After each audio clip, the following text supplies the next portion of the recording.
اعوذ باللہ من الشیطان الرجیم بسم اللہ الرحمن الرحیم یا ایہا الذین آمنوا اجتنبوا کثیرا من الظن ان بعض الظن اثم ولا تجسسوا ولا يغتب بعضكم بعضا أيحب أحدكم أن يأكل لحم أخيه ميتا فكرهتموه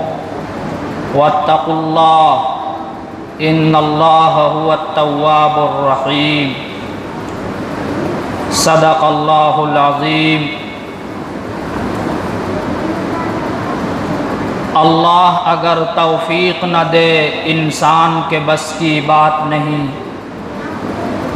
اللہ اگر توفیق نہ دے انسان کے بس کی بات نہیں۔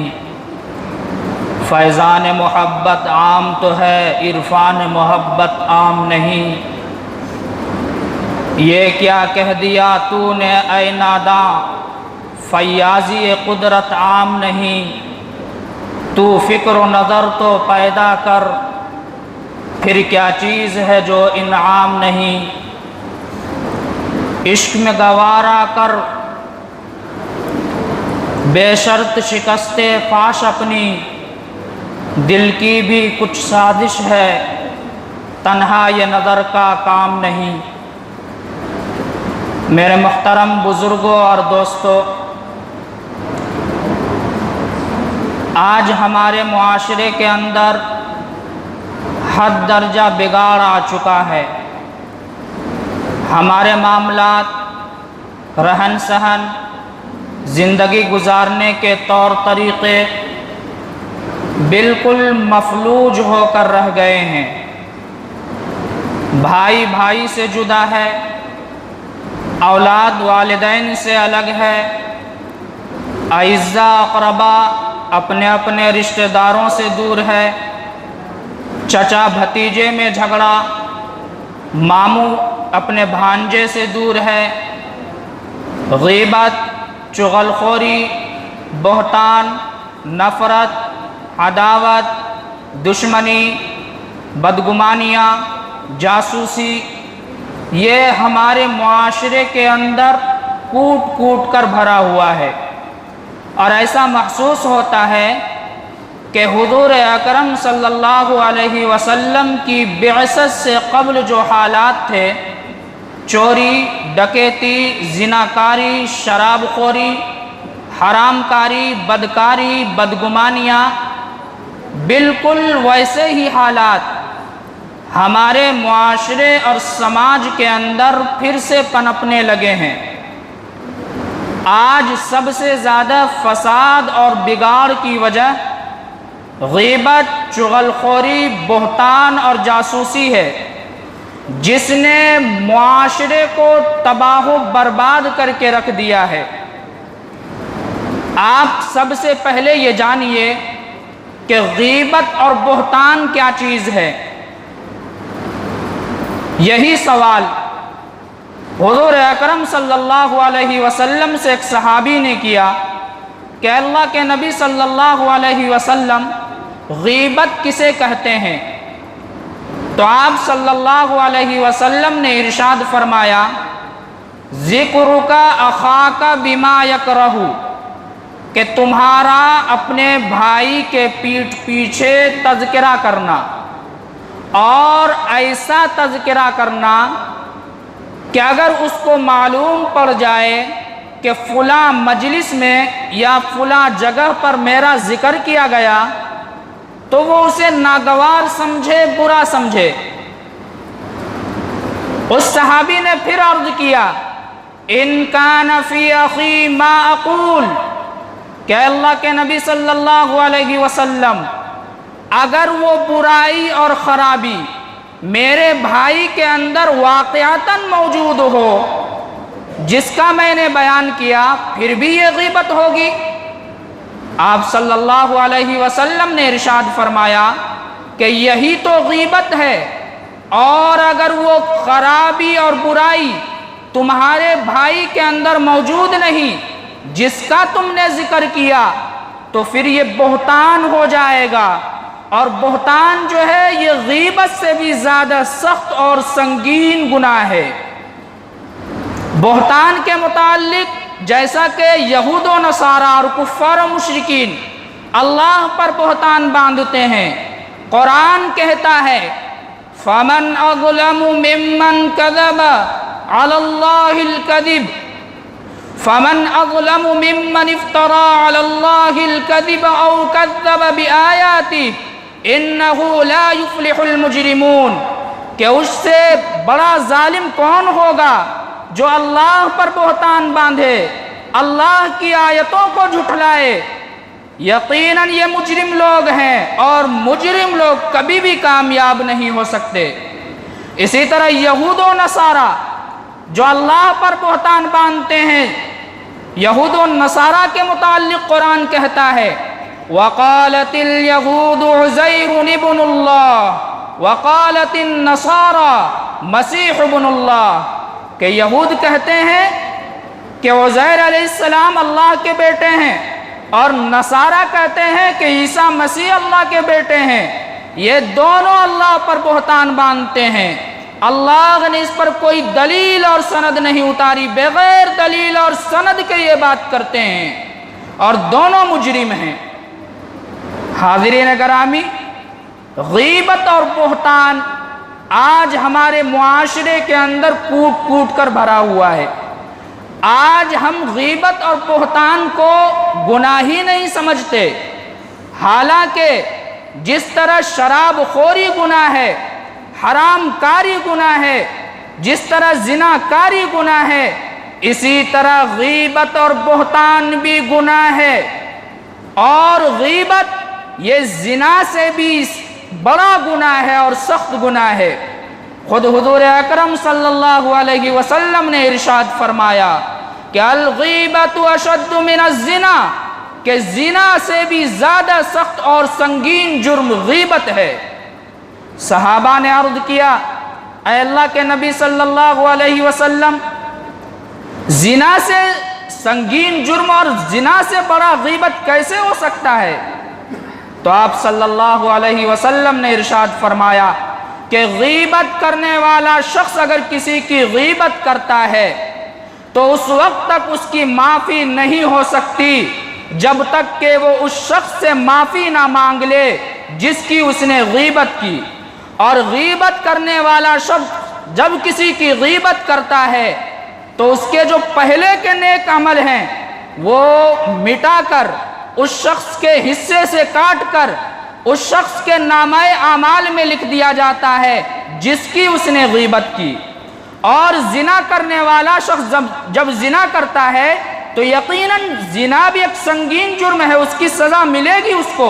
لیکن اگر اللہ سے وہ توبہ کر لے، اللہ کے سامنے گڑ گڑا کر روئے اور معافی مانگے تو زنا کرنے والے کی توبہ قبول ہو جاتی ہے۔ اور زنا کرنے والے کا جو پہلے کی نیکی ہے اس کو ختم نہیں کیا جاتا، حالانکہ غیبت کرنے والے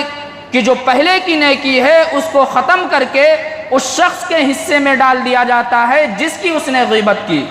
اس لیے کہا گیا الغیبت اشد من الزنا، کہ غیبت کرنا یہ زنا سے بھی سنگین جرم ہے، سخت گناہ ہے۔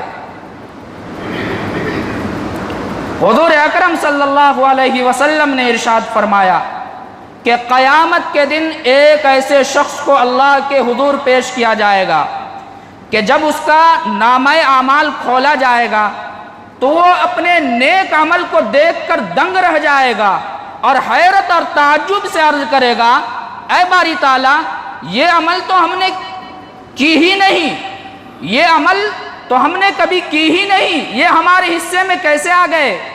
تو اللہ رب العزت عرض کریں گے کہ تمہارے فلاں بھائی نے تمہاری غیبت کی تھی تو اس کے جو نیک عمل تھے اس کو کاٹ کر تمہارے حصے میں لکھ دیا گیا، یہ وہی عمل ہیں۔ تو غیبت کرنے سے اس دنیا کے اندر بھی غیبت کرنے والا شخص بدنما شخص ہوتا ہے اور معاشرے کا سب سے رذیل شخص ہوتا ہے، اور قیامت کے دن بھی اس کا سنگین جرم ہے۔ جیسا کہ حضرت ابو برزہ اسلمی رضی اللہ عنہ روایت کرتے ہیں کہ رسول اللہ صلی اللہ علیہ وسلم نے ارشاد فرمایا کہ اے لوگو جو ایمان لائے اللہ پر اور اس کے رسول پر، زبان سے اقرار کر لیے اللہ کی وحدانیت کا اور رسول کی رسالت کا، اور جن کے دلوں کے اندر ابھی تک ایمان راسخ نہیں ہوا ہے، جو لوگوں کے عیبوں کو تلاش کرتے ہیں، لوگوں کی برائیاں بیان کرتے ہیں، یاد رکھو اگر تم لوگوں کے عیبوں کے پیچھے پڑو گے، لوگوں کے عیب کو اچھالو گے اور معاشرے کے سامنے اسے اجاگر کرو گے تو ایسے شخص کے عیب کے پیچھے خود خالق کائنات پڑ جاتے ہیں، اور جس شخص کے عیب کے پیچھے اللہ رب العزت پڑ جائے اس کو اللہ رب العزت اس کے گھر کے اندر ذلیل کرتا ہے۔ تو غیبت اور عیب اور تہمت یہ سنگین جرم ہے، اس دنیا کے اندر تو ذلت کا سبب ہے ہی، آخرت کے اندر بھی بہت سخت عذاب ہے اس کا، جیسا کہ حضرت انس ابن مالک رضی اللہ عنہ کہتے ہیں کہ رسول اللہ صلی اللہ علیہ وسلم نے ارشاد فرمایا کہ معراج کے سفر کے دوران میرا گزر ایک ایسے شخص پر ہوا جن کے ناخن سرخ تانبے کے تھے، اور وہ اپنے ناخن سے اپنے چہروں کو اور اپنے سینوں کو نوچ رہے تھے۔ میں نے عرض کیا اے جبریل یہ کون لوگ ہیں جو اس طرح کی حرکت کر رہے ہیں؟ تو جبریل علیہ السلام نے جواب دیا کہ یہ وہ لوگ ہیں جو دنیا کے اندر غیبت کیا کرتے تھے، بہتان باندھا کرتے تھے، لوگوں کے عیبوں کو تلاش کیا کرتے تھے، یہ وہ لوگ ہیں جو چغل خوری کیا کرتے تھے، اور ان کی یہ سزا ہے۔ میرے محترم بزرگوں اور دوستوں، غیبت کا تعلق خواہ کسی بھی چیز سے ہو، غیبت کا تعلق خواہ اس کے زبان سے ہو یا بدن سے ہو یا اخلاق و اطوار سے ہو یا فعل و کردار سے ہو یا گفتار و رفتار سے ہو یا رہن سہن سے ہو، یہ کھانے کی چیز میں عیب نکالنا یہ بھی غیبت کے اندر داخل ہے، اور غیبت یہ سود سے بھی زیادہ بڑا گناہ ہے، سود سے بھی سنگین جرم ہے غیبت کرنا۔ ایک موقع پر حضور اکرم صلی اللہ علیہ وسلم نے ارشاد فرمایا کہ سود تمام گناہوں کا مجموعہ ہے،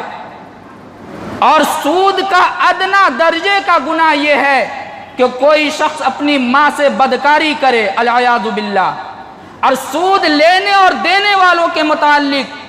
قرآن کہتا ہے کہ اللہ اور اس کے رسول کا جنگ ہے جو سودی کاروبار کرتا ہے اور سود لیتا اور دیتا ہے۔ قرآن کریم کے اندر اور کسی گناہ کے متعلق اعلان جنگ کا اعلان نہیں کیا گیا، لیکن سودی کاروبار کے متعلق کہا گیا کہ سود لینے اور دینے والوں سے اللہ اور اس کے رسول کا جنگ ہے۔ اور یاد رکھیے حضور اکرم صلی اللہ علیہ وسلم نے ارشاد فرمایا کہ سب سے بدترین سود یہ ہے کہ بھائی اپنے بھائی کی غیبت کرے، مسلمان اپنے مسلمان بھائی کی غیبت کرے، یہ سب سے بدترین سود ہے۔ میرے محترم بزرگوں اور دوستوں، قرآن کریم کی آیات سے اور اسی طرح احادیث مبارکہ سے اندازہ لگایا جا سکتا ہے کہ غیبت اور چغل خوری کتنا بڑا گناہ ہے۔ چغل خوری کے متعلق حضرت حذیفہ رضی اللہ عنہ روایت کرتے ہیں رسول اللہ صلی اللہ علیہ وسلم نے ارشاد فرمایا، متفق علیہ روایت ہے کہ لا يدخل الجنت قطات، کہ چغل خور کبھی جنت میں داخل نہیں ہوگا۔ چغل خوری اتنی بری چیز ہے، اس لیے آج سے ہم یہ عہد کر لیں، پکا ارادہ کر لیں کہ آج سے ہم غیبت نہیں کریں گے۔ جب تک آدمی کسی چیز کا عزم مصمم نہیں کر لیتا، پکا ارادہ نہیں کر لیتا، وہ کام پائے تکمیل تک نہیں پہنچ سکتا۔ آج ہم اگر ہمارا روزگار نہیں لگ رہا ہے تو ہم بے چین ہو جاتے ہیں، شادی بیاہ میں حسب منشا انتظام نہیں ہو رہا ہے تو ہم بے چین ہو جاتے ہیں، بیمار ہو گئے شفا نہیں مل رہی ہے تو ہم بے چین ہو جاتے ہیں، کاروبار نہیں چل رہا ہے تو ہم بے چین ہو جاتے ہیں۔ اگر بے چینی کسی چیز میں نہیں آتی تو وہ دین کے معاملے میں نہیں آتی۔ رات دن ہم گناہوں میں ڈوبے ہوئے رہتے ہیں لیکن ہمیں اس کی کچھ فکر نہیں ہوتی۔ آخرت ہمارا تباہ و برباد ہو رہا ہے، ہمیں اس کی کچھ فکر نہیں۔ نمازوں کو ہم ترک کر رہے ہیں، ہمیں اس کی کچھ فکر نہیں۔ غیبت، چغل خوری، بہتان، نفرت، عداوت، دشمنی ہمارے سینوں کے اندر کوٹ کوٹ کر بھرا ہوا ہے لیکن ہمیں اس کی کچھ فکر نہیں۔ حاضرین گرامی، خطبے کے اندر جو میں نے آیت کریمہ پڑھی، یا ایھا الذین آمنوا اجتنبوا کثیرا من الظن ان بعض الظن اثم ولا تجسسوا ولا یغتب بعضکم بعضا ایحب احدکم ان یأکل لحم اخیہ میتا فکرہتموہ واتقوا اللہ ان اللہ هو التواب الرحیم۔ اللہ رب العزت براہ راست اس امت کے مسلمانوں سے مخاطب ہیں اور کہہ رہے ہیں کہ اے لوگو جو ایمان لائے، بہت زیادہ گمان سے بچا کرو، اس لیے کہ بعض گمان گناہ ہوتے ہیں۔ اور جاسوسی مت کرو، چغل خوری مت کرو، ایک دوسرے کے پیٹھ پیچھے برائی بیان مت کرو۔ کیا تم میں سے کوئی شخص اس بات کو پسند کرتا ہے کہ وہ اپنے مرے ہوئے بھائی کا گوشت کھائے؟ اس کو تو تم برا سمجھتے ہو۔ اس لیے اللہ سے ڈرتے رہو اور یاد رکھو اللہ رب العزت بہت زیادہ توبہ قبول کرنے والے ہیں، غفور الرحیم ہے۔ اللہ کے سامنے نادم اور شرمندہ ہو، اللہ تمہارے گناہوں کو معاف کر دیں گے، چاہے وہ گناہ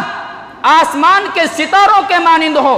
چاہے وہ گناہ درختوں کے پتوں کے مانند ہو، چاہے وہ گناہ ریت کے ذرات کے مانند ہو، چاہے وہ گناہ سمندر کے جھاگ کے برابر کیوں نہ ہو۔ اگر تم سچے دل سے اللہ کے سامنے توبہ کر لو گے تو اللہ تمہارے گناہوں کو معاف کر دیں گے۔ لیکن اس کا مطلب یہ نہیں کہ اللہ غفور الرحیم ہے، گناہوں کو معاف کرنے والا ہے، یقیناً ہے، تو اس کا مطلب یہ نہیں کہ ہم گناہ پر گناہ کرتے جائیں اور نادم اور شرمندہ ہونے کا نام ہی نہیں لے رہے۔